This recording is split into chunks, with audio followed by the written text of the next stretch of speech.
Senhor presidente, deputado Antônio Bulhões, PRB, votou com partido.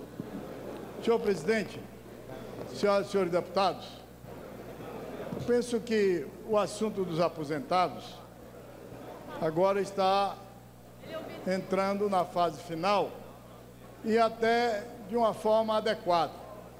Promete o ilustre líder do governo que trará a esse parlamento os senhores ministros envolvidos com a questão, aqueles que certamente nos dirão aqui os impactos que o aumento pretendido, seja o proposto pelo governo, quanto o que propõe as emendas parlamentares, trarão de repercussão nas finanças, nas contas da Previdência. As consequências que, portanto, trarão sobre as finanças públicas. E, certamente, dado a responsabilidade que têm estes ministros, trarão também informações sobre as gastanças generalizadas que o governo tem promovido em outras áreas, especialmente na contratação de pessoal, no aluguel de casas, de sedes, de prédios, de salas, de imóveis, enfim, para a instalação de novos órgãos do governo, no financiamento e na sustentação de ditaduras, entre aspas, para ser bondoso e generoso, que o governo promove no continente sul-americano.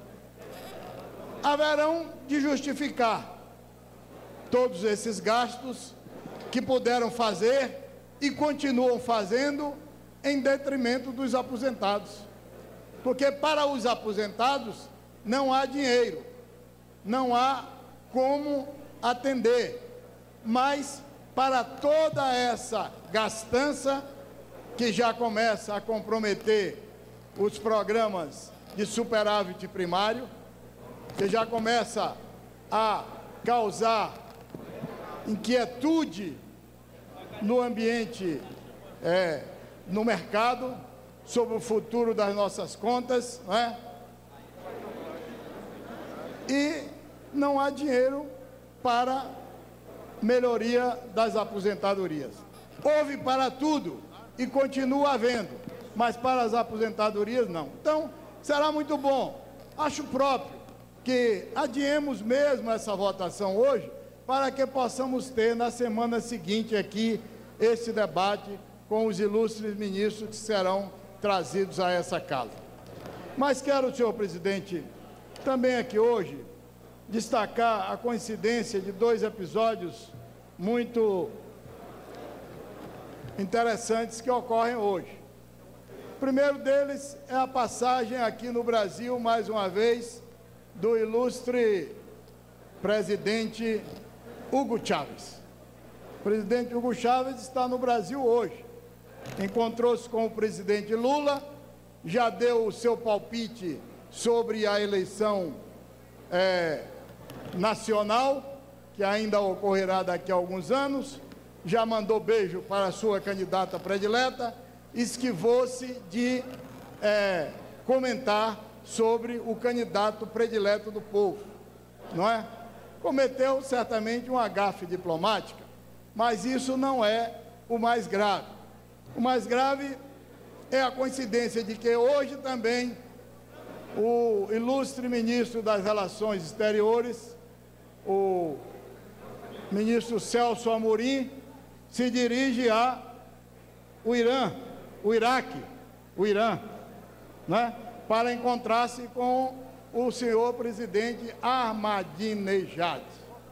Vejam, senhor presidente, senhoras e senhores deputados, quais são as preferências de companhia para a política exterior do país do presidente Lula, reafirmando a sua amizade ao presidente Chávez, que ali na Venezuela conduz uma ditadura branca. sem dúvida nenhuma, o noticiário nacional daquele país próprio e internacional divulgou recentemente e divulga sempre medidas que ele tem tomado visando conter, limitar os espaços da oposição, censurar a imprensa livre.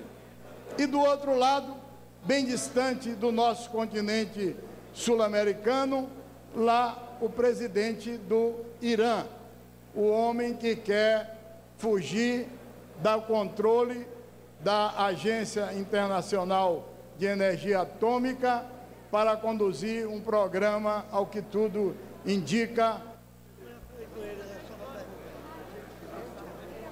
atômica. É o mesmo presidente que negou o massacre dos judeus.